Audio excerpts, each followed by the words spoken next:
Ryan Grimm. Let's talk about Ryan Grimm. Ryan Grimm tends to do really good reporting at Drop Zone News. And I've used plenty of his pieces on this show because he does damn good reporting. Donald Trump, when he got in, started to destabilize and eliminate many offices of the US government, firing people across the board in various departments, especially in departments that he thought had any hand in going after him, or for that matter, any hand in backing and protecting Americans.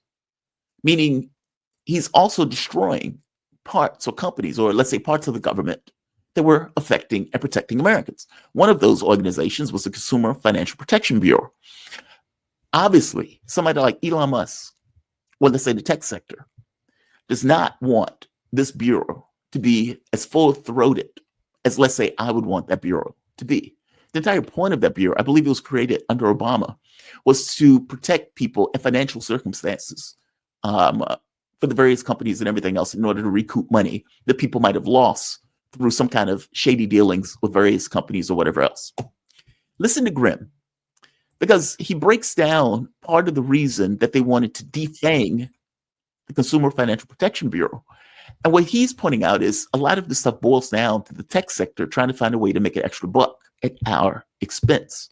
When you open up a bank account, there's certain rules that the bank has to follow in order to ensure that worst come to worst, you will get your money back. So there's a certain amount of capital that they need to have on hand. Tech bros who have a lot of money would like to create bank-ish organizations without the same protections and rule sets that we use to govern banks. And part of them going after the Consumer Financial Protection Bureau was to allow that reality to take place. Effectively, they're destroying an entity in the federal government that was used to protect Americans in order to make an extra buck at the expense of those same Americans. This is Grimm breaking this down. He does a damn good job at explaining this. I'm going to let him explain it. It's a few minutes long, but I think it's a good breakdown. I don't want to piggyback this on Trump saying, sure, I trust Elon. Sure, I trust Elon. And I'm looking at the clip like, you're a stupid idiot if you do. Unless your objectives align.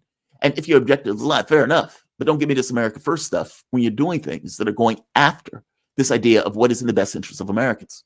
This is Drop Zone breaking it down. So I talked my Breaking Points colleague Crystal into joining TikTok. So go find her over at Crystal Ball One. This is an old person takeover on this app, but go over there, welcome her. Her first post is about Elon Musk's shutting down of the CFPB. And I wanted to add one thing to what she says in her TikTok or whatever you call these videos. So when the Treasury Secretary sent out the email stopping work at the CFPB, he seems to have realized that he forgot something. And then he quickly sent a second, basically all staff, all CFPB email that said, okay, not only are we definitely stopping work on everything, but you cannot designate any entities as non-bank entities. So think about that. Why would they do that? Why would he single out this one thing that on top of everything else, you also most definitely cannot do? What does that mean? What does it mean to designate something as non-bank? Well, Silicon Valley is trying to make themselves a bunch of banks. They call it Fintech. Elon Musk is one of those people. He wants to team up with Visa. He wants you to be able to basically use X as a banking app, but he doesn't want to be regulated like a bank, because if you're regulated like a bank, you have to get audited, that people come poking around, and you have to have a certain amount of capital on hand at all times, so that if people want to take their money out of their deposit, that the money is there. Sam Bankman-Fried, for instance, is in prison because he was basically running an operation that was very similar to a bank, and he was taking the deposits of his depositors, and then he was gambling with that money. That is essentially what Silicon Valley wants to be able to do, and they want to get around all of the FDIC regulations, SEC, and in particular, the CFPB, which was making a real push in saying, wait a minute, what you guys are doing looks a lot like banking, and so you're going to have to follow the rules of banks. And so Silicon Valley, in the form of Elon Musk, is saying, no, we're actually not going to do that. We're just going to shut you down. And so I wanted to highlight this one because It is so far the. I hope that's clear in what he's saying here. That effectively, the Consumer Financial Protection Bureau was requiring these tech companies to effectively be banks if indeed they were going to take over the operations of banks. So think of it like PayPal. PayPal may be a good example, or something similar to PayPal. And they want to be able to exchange money in the way that PayPal exchanges money. But they don't necessarily want to say, well, we're a bank. Because if we call ourselves a bank, we're stuck with certain rules and regulations that banks also are stuck with.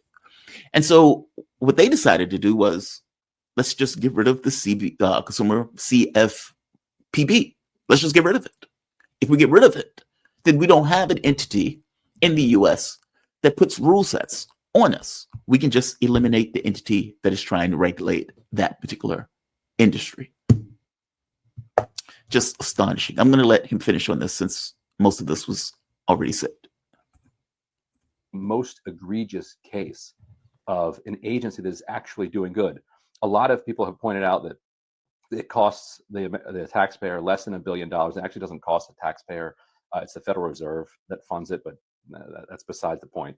It's less than $1 billion a year, and it has returned almost $20 billion to consumers in the roughly 10 years that it's been around.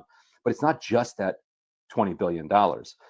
Think about all of the money that wasn't stolen because companies knew that if they did it, they would get caught.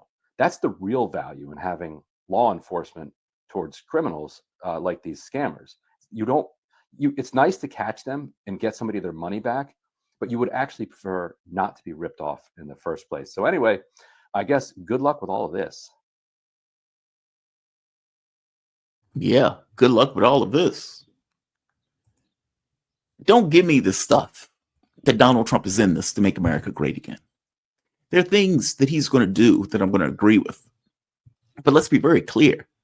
Tax cuts, those tax cuts are going to benefit the wealthy more than it's going to benefit, let's say, somebody like me or somebody like you. And more to the point of tax cuts, he's going to explode the budget. We are already at $35 trillion. That number is only going to go up. And it's not going up because he's making sure people get health care, or he's making sure people get education, or he's doing X or Y. No, it's going to go up because the tax cuts that he's going to pass are going to be so egregious that that money has to come from somewhere to make up government function. Meaning, there's an argument that is often made on the right that tax cuts don't cost anything. Those people are out of their minds. The federal government had to be funded in some capacity. And part of the things that funds that government, yeah, I know. I get the argument that the moment that a federal government makes a dollar, it makes a dollar. Fair enough. That stuff still get budgeted, or at the very least, there's still a number attached to that in regards to our deficit, or for that matter, what we owe as an entirety of a country in and of itself. If you are gutting the money that is coming into the federal government, that has to be made up somehow. Meaning when they do those tax cuts are effectively unfunded. He is going to do that.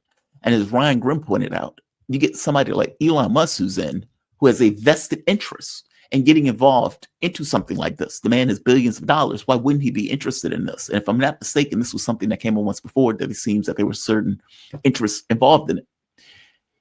Don't give me the stuff that Elon Musk is just a good Samaritan who's just doing God's work for the federal government. And that is the argument that Donald Trump is making. It is an absurd premise, but this is Trump making that case that Elon Musk is just a good Samaritan, and I trust him completely. You should.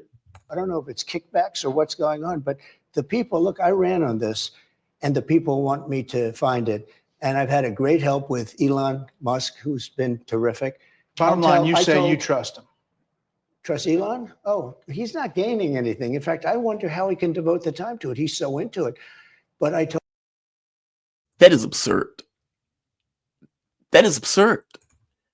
Look, that is as absurd as Nancy Pelosi being able to bet on the market, or having somebody around her to be able to bet on the market on her behalf. You are in a position where you are looking over, perched, looking at everything. and you are able to make certain decisions either on the market or, for that matter, certain decisions in regards to the ear of the president, what he invests in, what he doesn't invest in, sanctions that he's going to pass, the tariffs he's going to pass, and you are Elon Musk, the world's richest man, and you're telling me that there's no benefit for you in having that level of access and having that level of information in advance. Nonsense. Nonsense. I'm going to let Trump finish. But if he believes this, he's dumber than I thought. Told him do that. Then I'm going to tell him very soon, like maybe in 24 hours, to go check the Department of Education. He's going to find the same thing. Then I'm going to go to the military. Let's check the military. We're going to find billions, hundreds of billions of dollars of fraud and abuse. And, you know, the people elected me on that. I don't know if it's kickbacks or what's going on, but the people, look, I ran on this, and the people want me to find it. And I've had a great help with Elon Musk, who's been terrific. By the way, I don't doubt that people, let's say on a thin level, is okay with it. I would wager to you that most people don't believe that the government is working in their behalf. I would put that out and wager that. In fact, I would even give that as a given. It is secondary to whether or not what he is doing is in the best interest of America, or for that matter, whether this is being done for the best interest of America, or whether it's being done for the best interest of, let's say, a slice of America, the oligarchs of this country, which is what I strongly suspect is being done. The cutting of those type of things may not necessarily be to our benefit. So yeah, in one sense, I don't take issue with this notion of, okay, well, let's find waste, fraud, and abuse in regards to the money that is being spent by the federal government. Fair enough. No complaint.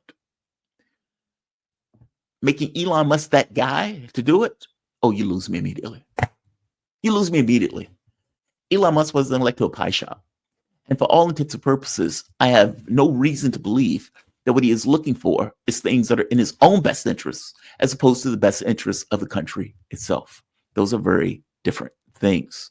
It is cartoonish for Donald Trump to sit here saying, I totally trust Elon. Totally. I don't even know what he gets out of it. Really? You don't? You don't? You don't know what the world's richest man is getting out of A, his access to you, and B, access to either the Treasury Department or the Education Department, or for that matter, the military, and how all of those entities spend their money. You can't see to any degree how Musk takes advantage of that. If you can't, as I said, you're dumber than I thought. Or he's just lying. You can pick your pony in regards to which one you think it is. But truth be told, obviously, the world's richest man with the ear of the president and this ability to look into all of these departments, that's assuming that the judges allow him to do so, clearly will have a financial advantage in doing so. Just astonishing that he's saying this nonsense. This is, I'll play it out one more time. I don't know if it's kickbacks or what's going on, but the people, look, I ran on this, and the people want me to find it. And I've had a great help with Elon Musk, who's been terrific. Bottom line, you say you trust him.